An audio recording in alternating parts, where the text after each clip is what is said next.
This is what I have achieved అనుకున్నాను ఆ మెసేజ్లు చూసి. అంటే నాకు ఒకటి అనిపిస్తుంది, ఇన్ పర్సనల్ ఒపీనియన్ కావచ్చు, ఇదే ప్రాజెక్టు ఇదే విధంగా ఇప్పుడు ఏదైతే మీరు ఏదైతే చేస్తున్నారో అదే కావచ్చు, ఇదే టెక్నీషియన్స్ కావచ్చు, ఇదే విధంగా వేరే వాళ్ళు తీసుంటే ఇంకా ఎక్కువ బడ్జెట్ ఉండిందేమో అంటే ఏమంటారు మీరు? Could be, maybe, but I'm not questioning about the hero. No I understand. I'll tell you, మీరు అనేదానికి గుర్తుంది. See everybody has a limited buzz. Okay, depends on the market. Okay, నేను ఒక్కడనే కానీ ఈ ప్రాజెక్ట్ భుజాలపైన వేసుకొని నేను కానీ ముందుకు వెళ్ళున్నానంటే it would have created only probably a certain buzz, even Telugu స్టేట్స్లో కూడా ఓకే అనేది వచ్చేది. బట్ నాకు అలా కాదు. I wanted the story to be very large, very large. I want explain my question.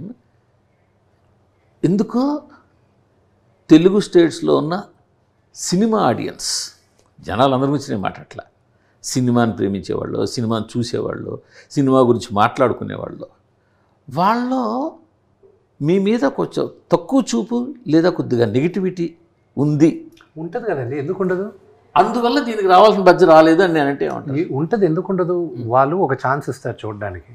What was my track record in the last 2-3 Fridays? Track record in the last 3 releases, they were not up to the mark.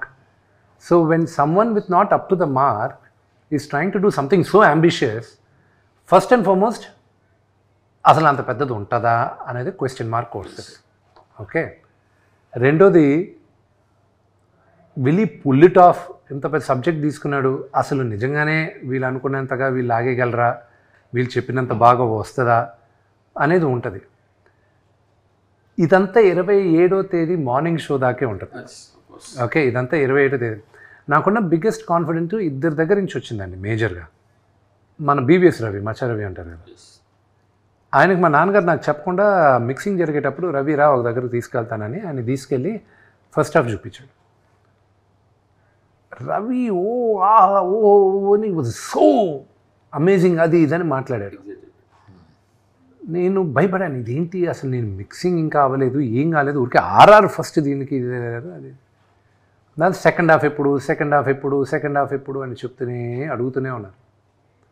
నాకు 2 months పట్టింది avoid చేసుకుంటూ వచ్చాను. 2 months తర్వాత ఇంకా తప్పక ఇంకా cinema ఎప్పుడు postpone అయిందని తెలిసిందో మార్చ్ నేను ఏం చేశానంటే, ఓకే ఈ విఎఫ్ఎక్స్ ఈ రఫ్ వర్షనే శ్రీకాళహస్తి ప్రధాన అర్చకుల్ని పిలిపించి, అక్కడ సంస్కృత్ కాలేజ్ ప్రిన్సిపల్ని పిలిపించి, ఫార్మర్ ఆ దేవస్థానం బోర్డు చైర్మన్ని పిలిపించి, నా సినిమా ఇప్పుడు జూన్కు పుష్ అవుతుంది, మీరు చూడండి ఏమైనా తప్పులుంటే ఇప్పుడు చెప్పండి, నేను అది మార్చుకుంటా అని చెప్పి ఆ షోకి వీళ్ళిద్దరిని పిలిపించాయి. ఎవరిని? రవిని, ఇది కోనా వెంకట్ని కూడా పిలిపించాను. అంతా అయిపోయిన తర్వాత it was very rough. RR లేదు, ఏమీ లేదు, బ్లూ మ్యాట్లు అలాగే ఉన్నాయి. వీళ్ళకి కూడా చూపించేశాను నేను. చూపించిన తర్వాత ఫస్ట్ ఒక 10 minutes తర్వాత రవి వచ్చి హగ్ చేసుకుని అతను పంపించిన మెసేజ్ నేను 27వ తేదీని పెడతాను. కోనా వెంకట్ గారు ఆయన he was it's very close. 21 సంవత్సరాలు 22 సంవత్సరాలు ఇండస్ట్రీకి వచ్చిన తర్వాత this is what I have achieved అనుకున్నాను ఆ మెసేజ్లు చూసి. దాని తర్వాత ప్రధాన అర్చకులు అయితే ఒక్క డైలాగ్ మార్చుకో, భక్తి అంటే ఏంటో ఇదే అని చెప్పారు. దెన్ విని వాళ్ళ ఫాదర్కి చూపించాను, మా వైఫ్ వాళ్ళ ఫాదర్ సుధీకర్ గారికి. అంకుల్ చూసి ఒకటి అన్నారు, నేను మా నాన్నగారు చనిపోయినప్పుడు ఏడ్చాను విష్ణు, దాని తర్వాత ఇప్పుడే ఏడుస్తున్నాను నేను, కానీ ఇది హిందూయిజము ఇదని కాదు, ఇది ఒక pure devotion, it transcends all religions, it's pure devotion, ఇది ఇట్స్ అ సూపర్ మూవీ అని ఆయన ఫీల్ అయ్యారు. So it gives me encouragement. కానీ మీ ముగ్గురికి తెలియదేం కాదు, 4 గోడల మధ్యన మనం అందరం చూసుకొని ఎక్స్ట్రాడినరీ అది ఇది అనుకున్న సినిమాలు పెద్దగా ఆడియన్స్ దగ్గరికి వెళ్ళేసరికి రీచ్ అవ్వకపోవచ్చు.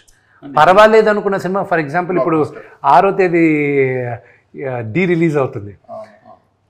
2006 November 23rd నా బర్త్డేకి డి ఫస్ట్ షో పడింది ప్రసాద్ ల్యాబ్లో.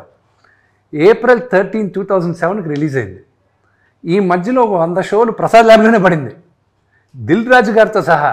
చూసి ఈ సినిమా యావరేజే అమ్మాయి, పెద్దగా ఆడది, ఇది కష్టమే అని చెప్పి ఎవరు డిస్ట్రిబ్యూట్ చేయలే. దాని తర్వాత లాస్ట్లో నాన్నగారు తీసుకున్నారు. అలా చాలా మంది డిస్ట్రిబ్యూట్ చేయడం, ఇది యావరేజ్ అన్న సినిమా మన తెలుగులో బ్లాక్ బస్టర్ అయితే చాలా Blockbusters ఉన్నాయి. ఫర్ ఎగ్జాంపుల్ అరుంధతి, దాని హిస్టరీ, మనీ ఒకటి. money.